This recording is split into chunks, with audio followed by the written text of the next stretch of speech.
All right, so recording just started. As you can see, this is all the things we're going to talk about today. Very like admin, still kind of introductory. But to first start, study group times. So we have a very rarely small cohorts, which I think is a really good thing because then we can try and be more flexible to accommodate as many people as possible. For example, I think 4 out of 6 of y'all are in the East Coast. I am as well. But I think, just to accommodate our West Coast, and I think one person is in Mountain Time.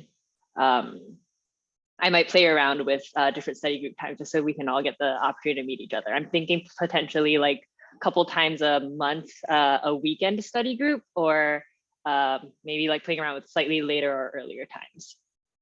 But as of now, for the next few weeks, I think Tuesday, Wednesday, 6 p.m. Eastern will be our kind of, we'll go with 6 to 7 on Tuesday and Wednesday for the time being. And I'll segue into why this is flexible. So a little bit more about me. I'm actually from Singapore. Nelson, we talked about it earlier. So I'm from Singapore, and I actually have to go and renew my work visa for the next 4 weeks. So not too bad. Our study groups won't be affected, but I'll be working 12-hour time differences. So I'm very, very open to meeting to doing like additional sessions or meeting at slightly different times if needed. Therefore, my usual hours are actually 10 to 7 Eastern. For the time being, I'll be actually shifting it a little bit later in the day, which I think because most of you work full time, it actually might be a little bit better. So if any of you want like later in the evening one-on-ones, it's not off of my booking link, but feel free to Slack me and just ask about my availability regarding that. So I'm actually heading over this weekend, and for 4 weeks, I'll be working the 12-hour time difference, which again won't affect most of you. So no worries about that. So yeah, next with the one-on-ones. I know Mo and Nelson, we've had our first one-on-one so far. Hi, Amir. So for one-on-ones, Amir, I think we're meeting tomorrow. Is that? Yeah, yes, I think we are meeting tomorrow. Yes. Awesome. Cool. So for one-on-ones, there's one-on-one a week, of course, based on my availability. If you need to meet one more time, just let me know. I'm more than happy to just like let you know how my schedule is looking, and then you can go off the link and book extra ones if you'd like. For the one-on-ones, it's really up to your schedule. We can do recurring one-on-ones. Just let me know if there's a particular time that you like. If you really like to have like, same time every week, more than happy to set that up for you so you don't have to go into the booking link and like pick a time every single week. So if there's a time that works for you and you want to keep like a certain time, just Slack me and let me know. And then I can just see if that's available on my calendar. I think I have like about 10 students that have recurring appointments with me currently. So I can just see what that's like, so that you don't have to like keep going into the booking link and book every single week, because I know people always forget. So that's one-on-ones. Next, I want to talk about Canvas, but any questions about, because one-on-ones is study group time, these are our meeting times. Any questions about that? Yeah, the study group, you said it was going to be twice a month. Is that correct? Twice a week. And then maybe a couple times a month, I might change one of the times or do a couple extra sessions here and there. All right. Cool. But yeah, 6 to 7, Tuesday, Wednesday will be it going forward. This is based on like what I saw in the About Me survey. That works for most people. But yeah, just so I can accommodate and have like everybody at least participate in some study groups on a monthly basis. We're going to play around with the timing a little. All right. Anything else? Cool. Oh, awesome. Thanks, Avir. All right, let's talk about Canvas. So as I mentioned yesterday, Canvas is like, the learning platform where all of our lessons are. I have this tab open right here, and this is our homeroom. So on this homeroom, I actually go in and I edit these on pretty much a weekly basis, or maybe twice a week, depending on new announcements.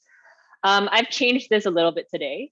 For example, I've added our YouTube playlist. So every single group session we have, as long as I think, as long as it's not like me answering specific questions, will be recorded and will be put onto the YouTube playlist. I usually upload them the next morning. So all of our videos so far, it just has our orientation from yesterday. But these links I'll just keep adding to as needed. So these are all the things that you should do this week. I think all of you that are here have done these already. So that's awesome. Cool. So this is our class calendar. As you can see here, I've put like which week number it is for the phase. I think people always ask me like, what week are we on now, to just remember which topics we're working on. I haven't put the study group times yet, but I will. And then I'll also update it with exactly what we're going to be talking about at each study group. As you can see, there are different colors, and the different colors basically mean, and if anyone has like specific color preferences, let me know, I can change that too. But yeah, so green is our meetings, and everything that is, I don't know what color this is, like a yellow brown color.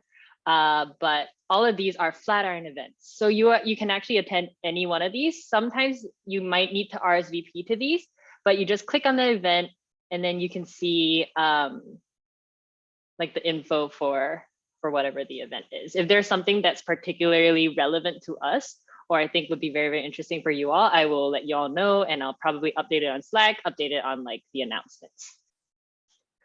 So going forward, I'll be putting these 2 timings for every week. Also on this calendar, you'll see if there are any public holidays. So I think our next public holiday will be Memorial Day, and you'll see that reflected as well. Cool. Something else that I've added, I think I just did this today, but I've added a section for external resources. So as we're getting started, I feel like our material is pretty complete, but there's always room for other resources just so you can get like a different take. In this case, these are mostly like additional practice if you want to like, just brush up on your Python. I've put a couple links. So Coding Bat is a really good resource for like if you're very, very new to Python. There are some kind of beginner problems to solve that you can use Python to solve. And then HackerRank is another one, but it's a little bit, HackerRank, there's like different levels within HackerRank, but their syntax is takes a little bit of getting used to, but HackerRank is also another really great resource to just practice your coding. We're going to get into pandas in a couple weeks. I think there's some pandas on the pre-work, I forget, but it's basically anything that comes up in like a table format. There's a bunch of practice problems on this as well. And we'll be talking about Git next week, like working with the terminal or like the Git bash or the command line. So there's a little cheat sheet that I've linked there. And this is definitely going to grow. As we make our way through the material, I'll be consistently adding resources, and I'll tell you all about that as well over here. So cool. Any questions regarding the homeroom, or if anyone wants like a quick link to something, just let me know. I can put that somewhere on this page. So if you find yourself going to somewhere and there's no easy URL for it, let me know. I can very, very easily add that on. This is very, very customizable too. I'm just the only one that has access to change it. So if anyone has any thoughts of what you want to see here, you can let me know. All right, let's see what's up. What else is on here? Oh, cool. All right, more Canvas stuff. So working through material, which includes the next couple bullet points. Okay, so working through material, I'm not sure if all of you have seen this yet, but phase 1 content, there are a couple ways to get there. First, I've linked it here. Also, if you go onto courses, you'll see that phase 1 is available there. So in your phase 1, actually, this is what it looks like for you. You'll see all of your material here. Feel free to work through them. There are 2 different kinds of lessons, I guess you would call these. I think anything that is indented is a lab, and everything that isn't indented is a reading. So if you're required to code and finish problems, those will usually be the indented ones. Also, as you're making your way through them, you can just mark them as complete. I will say that this is not something that is a requirement to complete the course. You don't have to make your way through every single lab. At the end of the week, I'll start putting out like what are the lesson priorities for each topic, just so if you find yourself like being a little short on time, you can really focus on what's most important within a topic. So yeah, there's definitely no pressure to finish like every single one. Although I know some people like to see like the green ticks. So yeah, it's kind of up to you. With regards to that, most things that are labs are run in something called Illumidesk.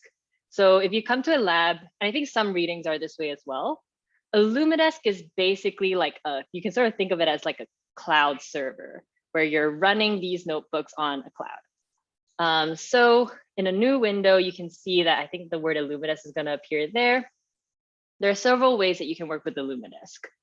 So if it's like your first time opening a new lab or lesson, you would probably open it through the specific lesson itself. So here I've opened this up and then I can just, complete the lab. And it actually does save your work. I will say it is a little bit finicky. Sometimes the connection drops. So I highly recommend saving your work often. But yeah, sometimes the connection drops and I'll just revert to what the last save is. Doesn't happen too often. I would say like maybe once every couple times a day, honest. That I don't know if that is a lot or not a lot for you all, but a couple times a day, the connection does drop. And if you keep it idle for too long, it'll also just stop the connection. So just be aware of that. Another way that you can work on labs, I'm not sure, I think there are instructions somewhere in like the welcome. You can clone these labs and have them local. So this might be useful for you if you think that you're going to be somewhere without internet for a while. This might be useful for you. You might end up cloning a bunch of your labs, and I can walk through really quickly how to do that. To clone your labs, which is basically to save these locally, when you open up to this page, you click onto this little GitHub button. So GitHub, their logo is an octocat. It's like an octopus cat. I think that's what that is. But anyways, you click on the little octocat logo, and then you're brought to a GitHub version of the lab. And it also works for readings as well. So you'll get to a page like this, which is, as you can see, is the same material that was on the Illumidesk server. What you do here is you click this little green button that says download code. You click onto it, make sure it's on HTTPS. Oh, actually, before you download it, sorry about that. Before you download it, you click fork. And so fork it onto your account, just so that you can have your own version of this. I'll also put, I'll put instructions up, or I think there are instructions in one of the lessons, but I'll just put those bullet points somewhere for you all later. But yeah, so you make sure that it's on your account, press this download code button, make sure it's on HTTPS because these other ones require you to have password access or something like that. Click the copy or copy this URL. And then in your git bash or in your terminal, just type in git clone and then paste this URL and then you'll have it. I will actually talk about this process a little bit more next week because next week we'll get into git and bash. But just for right now, if you find that, I don't know, within the week you want to work offline for a while, you want to turn off your Wi-Fi, the notebooks all work offline. And I think there's a couple lessons on how to do that if you're interested. Here, there we go, running Jupyter notebooks locally. So that's how you do that. Most important step, don't forget to click the fork button, because if not, it won't allow you to make your own changes to the lab. Cool. All right.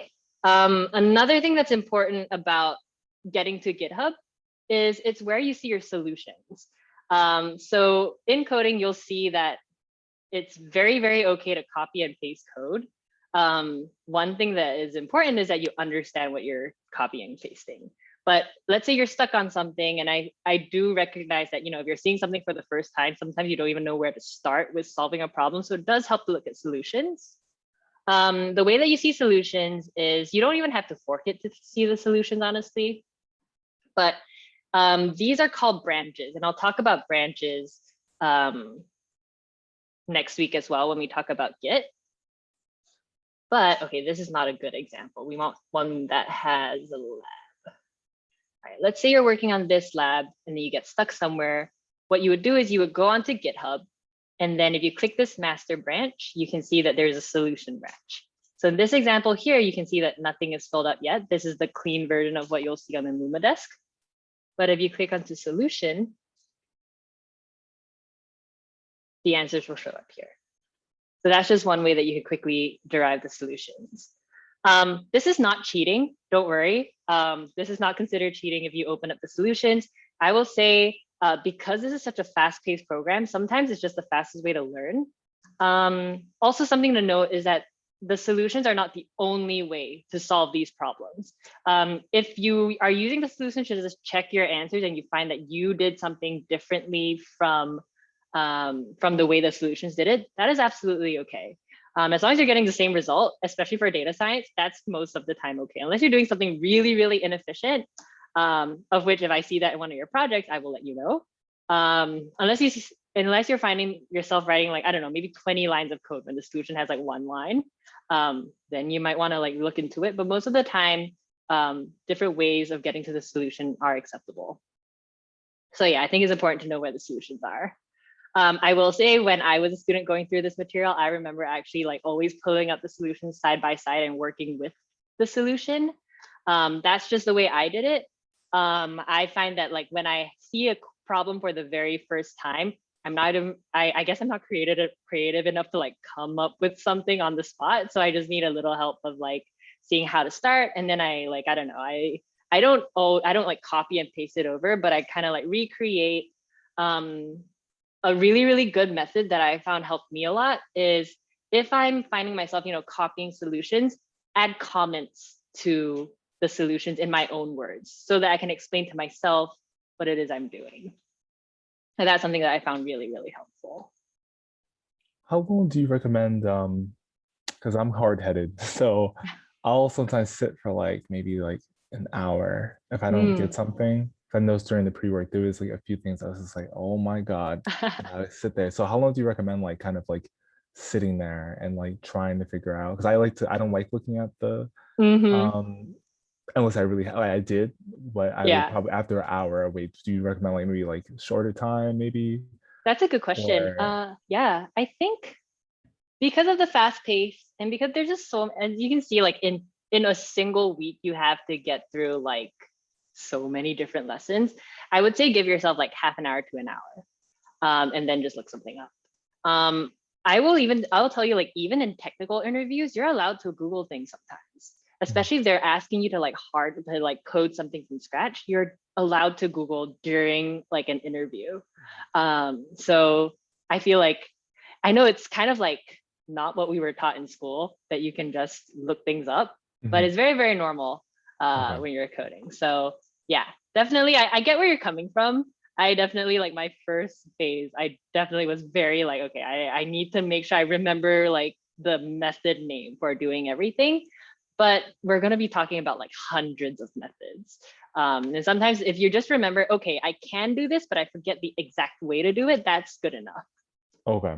Wow. Yeah, but yeah, if you're stuck on something for like half an hour to an hour, I think that is like an appropriate time. And if you like can't like figure out the solutions, that's a good amount of time to then like ask one of your classmates or ask me. Okay. Cool. All right, let's see what else is on here. So we talked about Illumidesk solutions. This is one new thing that's really interesting. So CL recordings. I actually just added these today, so I don't know if anyone's seen these yet, but there are this new thing that Flatiron School started doing. It's okay. I actually wrote this out. So basically, Flatiron School is piloting this new lecture format. It's not going to affect this cohort, but we're super lucky in which we can still use their resources. So basically what Flatiron School is doing is they're doing this thing where they will have like multiple cohorts come together just for like a big lecture. And then for the study groups, it'll be more of like discussion like about these lectures. So if you find that you learn better through, watching videos or just listening to people talk about things, which I know like they're just different learning styles. If you find that you prefer that over, working through like Jupyter notebooks, I actually have to put these pages up manually and like embed these videos. So then the later ones will come. But yeah, so these are the videos of those lectures. So yeah, these are actually just recorded versions of lectures from, this was what, like a few months ago. So it is up to date. It is basically a Zoom recording of another class. They are working on like getting professional videos done, but at this moment, this is what they're piloting, and still it's on trial. So yeah, we get to benefit from having these resources as well. So feel free to use them. You don't have to if you don't want to. I know some people are not video learners.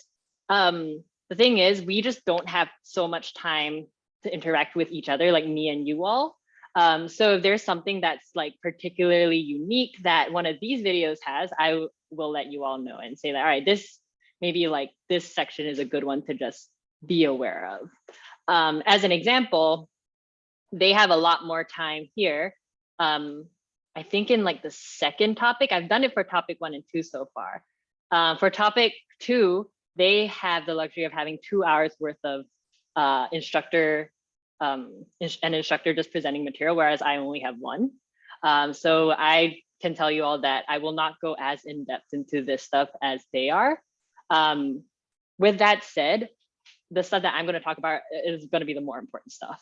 It's just if you just want to, get to know more about the functionalities of like Bash and Git, these will go into much more depth. So I will say none of this is like compulsory, mandatory that you have to make your way through all the material, but this is just here for you. If you just, find that this is a better way that you learn. So yeah. Cool. Let's see what else is on the agenda. Additional resources, that is basically what I have at the bottom of the homeroom. All right, any questions regarding Canvas so far? All right, so sometimes Illumidesk, which is where you do your notebook, sometimes it can be very finicky. Not recently, but over the past, I don't know, few months ago, there were times that it just wasn't working for some people. So if it ever isn't working for you, let me know. I actually have a direct line to Illumidesk people. So if you find that like you can't open the lab or like something's just not working, just let me know and I can contact them for help. All right, so next on the agenda, Slack stand-ups. Okay, so Slack stand-ups is something that we haven't started yet, but I'll start doing next week. And we'll be doing this 2 times a week, once at the start and once at the end of the week. Stand-ups are something that it's something that has gotten a lot more popular, especially with tech companies. And it's just a way to, remain accountable, let people know what you're working on. And basically the format of that, I'll just post in Slack my own stand-up, and a stand-up basically consists of what I was last working on, what I plan on working on, and if there are any blockers that are in my way. So at the start of next week, or actually no, I'll do it later on. I'll do a stand-up of like what I've been doing this week, and then you can just follow that format. It does take a little bit of getting used to, but it's a really good way of keeping accountable. And stand-ups are just like a good way of also, knowing what other people are working on. So if you find that you're working on something similar as someone else, maybe you can work together. So we'll be doing that 2 times a week on Slack. I will at the channel. We can make it fun as well, but it's just another way of figuring out me to know what you are working on, you to know what your classmates are working on. And finally, support. Flatiron School really prides itself on its strong community. I think I mentioned yesterday that I think me choosing Flatiron School over other boot camps is because of the strong community that it has. I mean, I had the privilege of being on the on-campus program, but I do think now with COVID, there isn't an on-campus, first of all, but also Flatiron School has put in a lot of effort into trying to make the online community just as strong. I think we're also doing that to adapt to, this future of, more remote work and learning. So I think we should really leverage Slack and Zoom to help each other out. So in terms of support, if you run into any issues, questions or whatever, feel free to put a message in the channel. There are no limitations. I mean, of course, be respectful, but there are no limitations on what you can put in the channel, in that Slack channel. So if you just want to check in and see how people are doing, or you just want to find out what your day was like, I see some Slack channels that are just posting photos of their weekend, things like that. Leverage that. So yeah, if you have questions, I'm also always on that Slack channel, so happy to answer questions there. If you have more personal questions or questions that you're maybe not sure if you want to share with the whole channel, you can direct message me too. And I'm very responsive to that as well. In terms of support, I will also have a Zoom URL that will be available to all of you to jump in whenever you because I have other cohorts. I have other cohorts running concurrently, so I might not always be available. I might be in like one-on-ones and stuff like that. So, or on the weekends, I don't typically work on the weekends as well. If you feel like you just want to hop on a Zoom call and just maybe talk with a classmate, I will have a link for you all that will always be open. I'll make all of you hosts via emails, so you can use that Zoom link for whatever you want. So I'll put that up there, and it will be the same Zoom link that we will use for study groups going forward, and I'll put that link up on Homeroom too. Cool. I should have put sub points because I think there was something else I wanted to mention, but I forgot. But any questions at this point? Good. Yeah, I'm good too. Awesome. Well, if I remember anything else, I will let you all know in Slack. Also, I don't know if anyone's like a Google Calendar user here, but if you are, I'm more than happy to add like all of our events. I would be more than happy to invite you to our Google Calendar events, like for our study groups and stuff. So if you want that, let me know. That's actually very easy for me to do. So yeah, just to like integrate it better. I mean, something else that you can do if you already use Google Calendar, you can actually add these calendars to your own personal calendar. So if you just click this is my calendar. You can see all the meetings I have, but yeah, this will just add that calendar to your existing Google Calendar. Cool. Let me just do one last round of thinking to see if I've missed anything. I think that's all for now. But yeah, next week we start our material.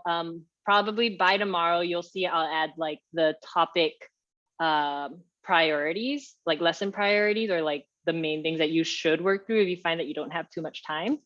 So I'll be adding that to the top of the homeroom as well. All right, well, in the meantime, it doesn't have to be questions about what I talked about. Any like questions or thoughts?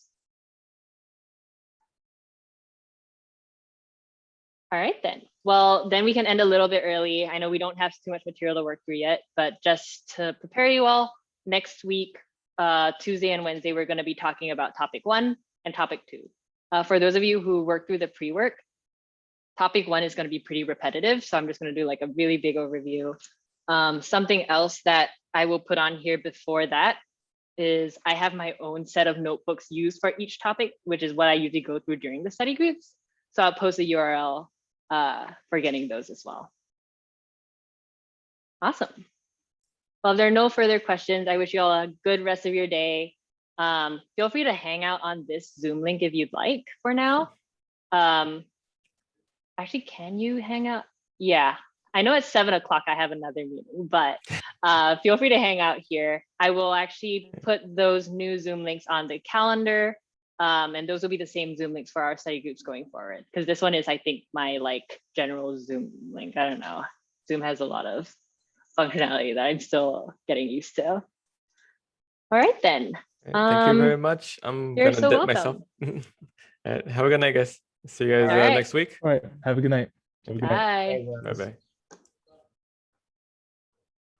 All right. Well, I'm going to head off to prepare for my next meeting, but feel free to be here until 7. Amir and Mo, if you want to hang out. I think I'm gonna hop off. Yeah. One thing, actually, this just popped into my yeah. head. One thing that I know last time we were talking about, like, I'm so lost with words. I was just kind of thinking of like data science materials about the academic paper. Not really has to be academic, but like as topics being talked about in data science. And other than the only thing I could probably think of is GitHub, but where else could you go? That's a really, like, really just good, more like yeah. reading material. Now I feel like GitHub's more like code based. And I feel like I'm one of those people that like to read it first and then go on to like a coding source to then learn more, I Absolutely. guess. I'm so glad that you asked that question. I don't know if you're familiar with Medium. I've heard of them, yeah. So Medium is like, I don't know, like a blogging platform, I guess you would call it. But Medium has a lot of publication. I actually like when you all get to writing your blogs, because you have to write blogs for the firm, I'll actually recommend that you write it on Medium. Okay. You can create an account for free and you can publish things for free as well. But specifically, Medium has this publication. So it's like sort of like a sub blog called Mhm. Towards Data Science. And I think it's a really, really good resource. I read a lot of my stuff off of Towards Data Science. They have like, if you just, I think you subscribe to it. Yeah, you follow it. Okay. And then they actually send you like weekly reading lists. Some of them are technical. Some of them are actually like project walkthroughs. Some of those are just like what's happening in this space. And yeah, I personally really, really do recommend this. Okay, that's good. Yeah, I was just, I'm like, where do I go for like, if I want to talk about something, but I don't know what to even talk about. So I think this is good. Yeah, that's what I was looking Absolutely. for. They've Yeah. recently changed their like what it looks like, but I think in editor's picks, you'll see like there's Mhm. all sorts of different things. Actually, like one little trick later when we get to like building bigger projects, Mhm. is you can actually search off of Medium for like walkthroughs of how to like code out something. And there are a Okay. lot of like example walkthroughs of people just explaining how they coded something that can be translated to what we do. Okay. Yeah, so I'm a big fan of Towards Data Science, especially for like, I don't know, when I used to take the subway, I'm always like reading on my phone Towards Data Science articles. Mhm. Okay. Thank you. Awesome. That sounds good. Of course, yeah, thanks so much for bringing that up. That's something I forgot to mention. I'll link Towards Data Science on our home room too. Okay. Thank you. All right. Well, I will talk to you all next week, and Amir, I'll talk to you tomorrow at our 101. Yes, I'll see you tomorrow. All right. Right. Bye, Have a good night, everybody. guys. Have a good night. Hi, guys.